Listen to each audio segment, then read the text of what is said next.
For the word of God is quick and powerful, and is sharper than two-edged sword, piercing even to the dividing asunder of soul and spirit, and of the joints and marrow, and is a discerner of the thought and intent of our heart.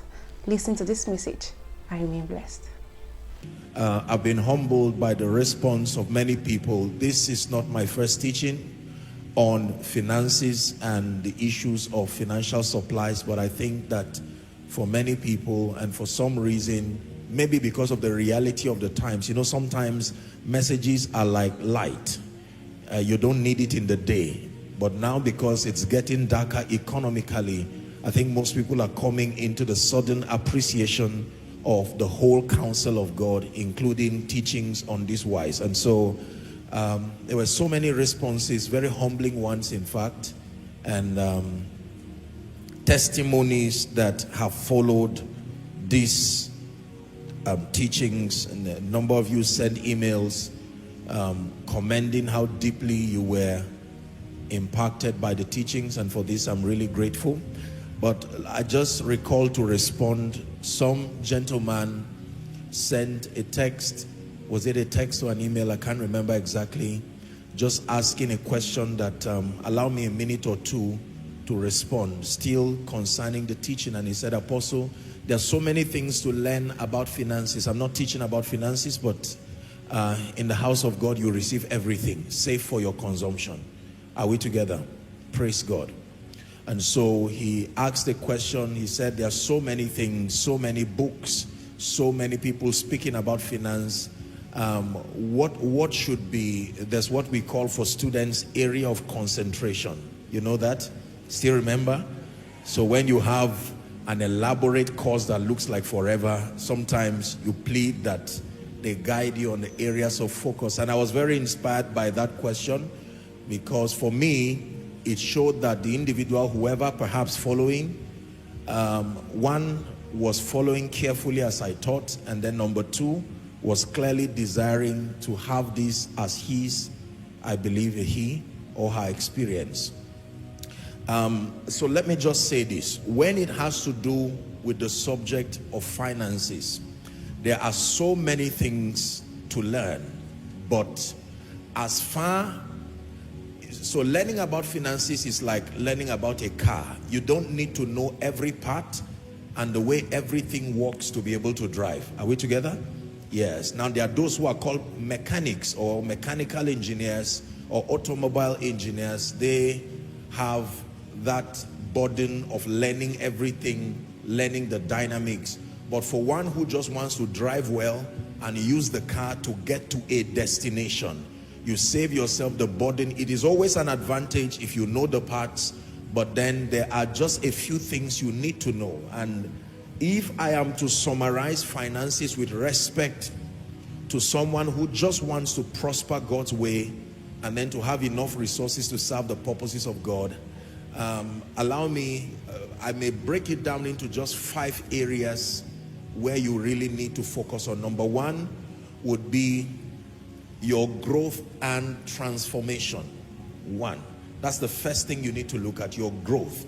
You need to learn about the way finances work in the kingdom, and then grow yourself spiritually. Anything in the kingdom starts with God as its epicenter, and that includes finances.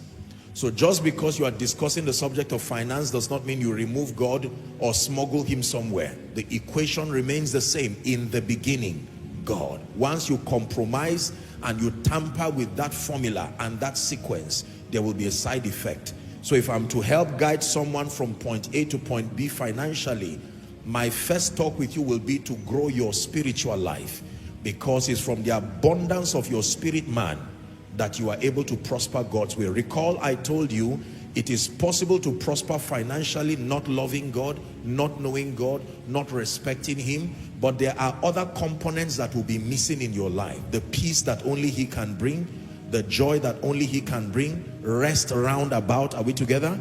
There was a man in the Bible called a rich fool. So that man was a fool for a reason. And it is godliness that take away the foolishness part while leaving the rich part. Are we together? Only a fool will say in his heart there's no God. So for that gentleman, focus number one on the area of your spiritual growth and transformation. We agreed last week that poverty is a spirit, is a mindset, and then there are various activities. You can change jobs, you can change location, but if carrying the same faulty thinking and under the influence of the same spirit, your outcomes will be the same. Are we learning? The second area to focus on will be to understand value. You must, or giving, let me say giving. You must understand giving. You want to prosper God's way? It's impossible to prosper God's way, in fact, any way, without understanding giving. Giving is a pivotal subject as far as becoming blessed, wealthy, and experiencing abundance in the kingdom. Giving in all its ramifications. Number three, you must focus on value, contribution, and productivity. If you're writing, start that statement. This is it's not even my discussion, but I just felt stirred in my heart to respond to that gentleman. I'm showing you the areas to focus on. Value, contribution, and productivity. Value is a measure of your ability to provide solutions, to meet needs, and to solve problems. I'll say that again. A measure of your capacity to provide solutions, to meet needs, and to solve problems. And then productivity talks of refining your value and turning it into products and services. Are we together? Serving it with excellence to a targeted consumer base. We've observed time and again in this place that usually is the missing link. When preachers preach on kingdom economics or finances, they sometimes skip away or do not emphasize enough the need to be valuable, the need to be a contributor, and the need to be productive. In addition to knowing and learning God, in addition to giving, it's important for you to know that you are dealing with men. There is a dimension of finances that is a product of transactions. Not every part of finances is transactional, but there's a major part of it that has to do with selling value or dispensing value. Are we together? So to the degree to which you are valuable, you are a contributor of it, and then you are productive. Many are valuable, but they are not productive, meaning they have skills, they have things to do, but they've not been able to package their value into products and services. And some have, but they are lazy. They've not been able to find a targeted consumer base, and there are skills responsible for all of these things. Make reference to all my previous teachings on finances, as many as you can find. Hallelujah. And then when you solve the issue of value, the next thing you have to look at, that's number 4. Am I right on that? So number 1, growth and transformation. Number 2, you're looking at giving, studying giving. Number 3, value, contribution, and productivity. Number 4, you must study relationships. You cannot prosper financially in life and even in the kingdom if you do not understand relationships. It's called favor with men. Luke 2:52. And Jesus increased in wisdom, he increased in stature, he increased in favor with God and with men. You can have favor with God, but if you lack favor with men, many things will not happen in your life. Finances is one of them. Hallelujah. Relationships as such, if I am to draw a pie chart representing the emphasis, I would give a major part of that distribution to relationships, because relationship is an accelerator. Are we together? Relationship is an accelerator. I can sell a drink for $1 or sell a drink for whatever that amount is, 200 naira, say for instance, and I will need 1,000 people to get to $1,000. But with one relationship, I can receive the equivalence of that reward for 1 year because of the benevolence of someone. Relationship is an accelerator, sometimes an unfair accelerator. Hallelujah. And I've taught you that there are principles for commanding favor through relationships. One of it is the practice of honor. One of it is to be a mutual contributor to that relationship. Ensure your relationship is not one-sided. And where you cannot bring value, bring gratitude. Don't forget, every time you cannot contribute to another who is in the relationship, lavish it with gratitude. Gratitude is an equalizer. It will compensate for any value you have received. Are we together? Gratitude makes any relationship fair. If you cannot bring value, bring gratitude. Hallelujah. And then finally, you must understand the law of increase.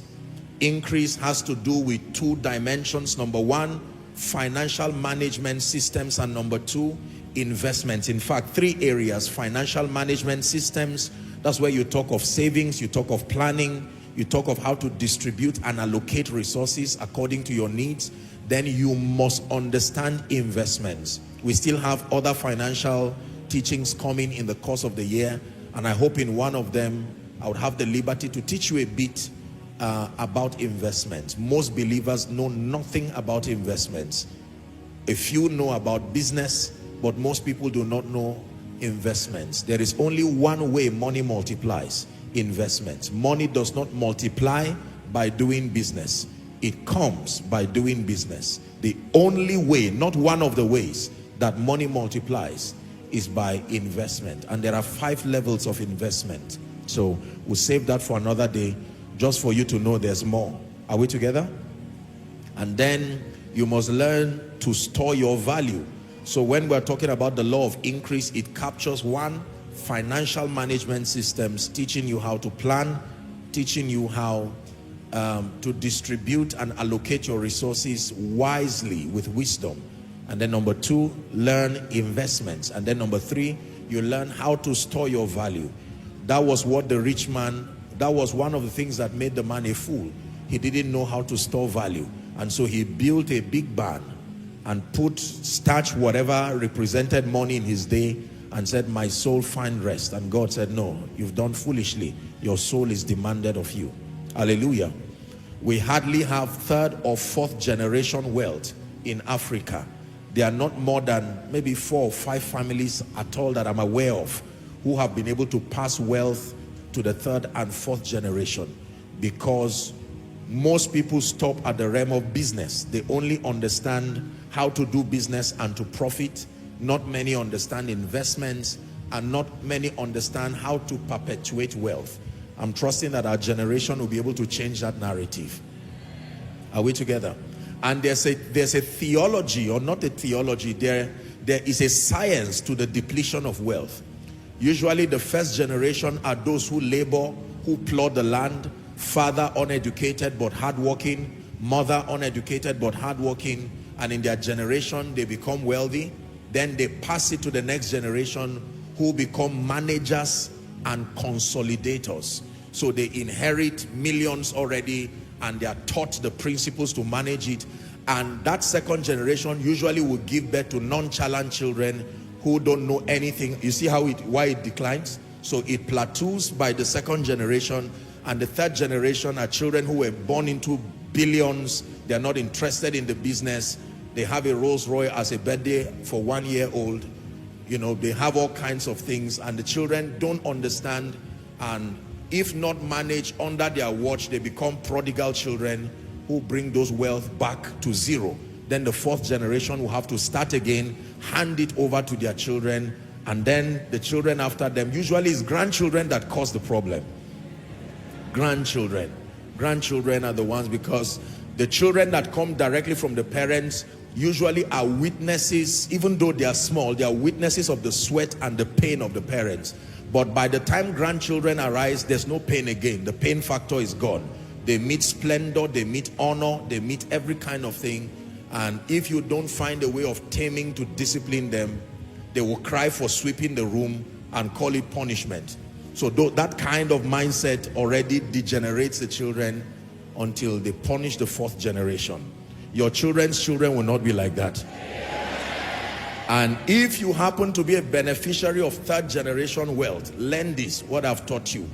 Even if the people around you are careless, remember that you met blessings. Don't leave curses to your children, in Jesus' name. I hope I attempted that gentleman, and I hope it has helped someone tonight. Praise the name of the Lord. Amen and amen and amen.